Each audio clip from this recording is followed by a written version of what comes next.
અમારા અતુલભાઈ કાછડિયા અહીંયા બેઠા છે, ચરખડી તાલુકા પંચાયતના ઉમેદવાર. એના ગામમાં સભા કરીએ એવા અમે ડોર ટુ ડોર કરીએ ને પછી એના ગામમાં સભા કરીએ એવા. સભામાં માફી માંગતા હતા, તમે વિડીયો જોયો હશે. સભામાં માફી માંગતા હતા. અટાણ સુધી ધાક ધમકીથી કર્યું બધું. મોત આપજો નગર તમારા કામ નહીં થાય. ડરાવી ધમકાવીને રાખ્યા તમને. હવે એમ ખબર પડી ગઈ આપણા પાયા હલી ગયા છે. એટલે હવે માફી માંગવા માંડ્યા. તમારી ક્યાંય ભૂલ થઈ ગઈ તો માફ કરી દેજો, પણ મોત અમને દેજો. એટલે આવું કરીને તમને ભરમાવશે, તમને ભોળવશે. ભાઈ સાહેબ બાપા કરશે, લાચાર થઈ જાય તમારી સામે. પણ આ 30 વર્ષનો ઇતિહાસ તમારે ભૂલવાનો નથી. આ 30 વર્ષની અંદર જે મર્ડર એને કર્યા છે એ ભૂલવાના નથી. જે દાદાગીરી તમારી ઉપર કરી છે એ તમારે ભૂલવાની નથી.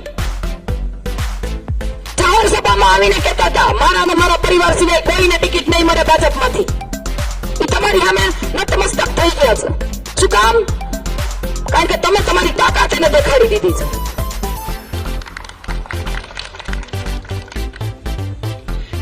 ભાઈ અમારા મહેશભાઈ ડાબી છે અને મને મુદ્દો યાદ કરાવો એટલે હું કહું. 2 દિવસ પહેલા અમે વેકરી ગામની અંદર ફરતા ફરતા નીકળ્યા. લોકોએ અમને રોડ રસ્તાની એની વેદના કીધી.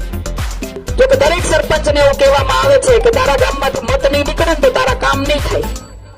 અને આજ તો અમે ગામમાં કેમ તો એક સરપંચ અમને માજી સરપંચ હતા એને એવું કીધું કે બેન જેવી ગ્રાન્ટ આવે ને મારા ખાતામાં એટલે તરત ફોન આવી જાય. 7 લાખની ગ્રાન્ટમાંથી 5 લાખ મારે એને દઈ દેવાના, 2 લાખમાં હું કામ કરવાનું. આવી પીડા સરપંચની.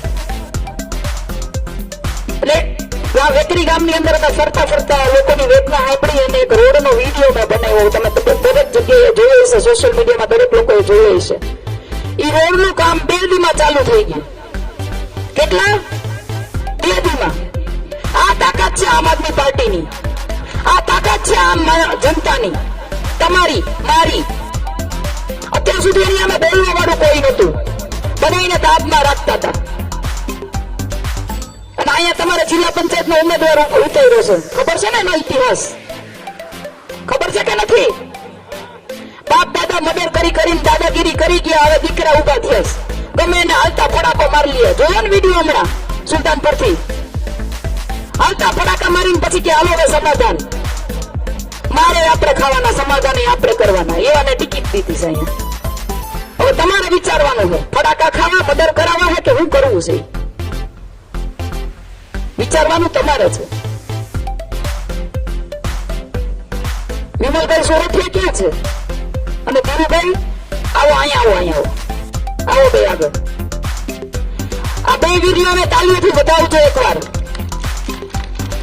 બિલિયાના મગફળી કેન્દ્રની અંદર જયારે કડદો છૂટો ને ત્યારે આ ભાઈનો ફોન આવ્યો હતો મને કે બેન અહીંયા કડદો થાય છે, તમે આવો. અમે ગયા પછી ત્યાં જઈને અમે બધા પુરાવા ભેગા કર્યા. એના પછી અમે ત્યાં અધિકારીઓને વાતે કરી, રજૂઆતે કરી, એનું નિરાકરણ લઈ આવ્યા. પરંતુ ત્યાંથી નીકળ્યા પછી આ બેયને ગોંધી રાખ્યા હતા. મારવામાં આવ્યો.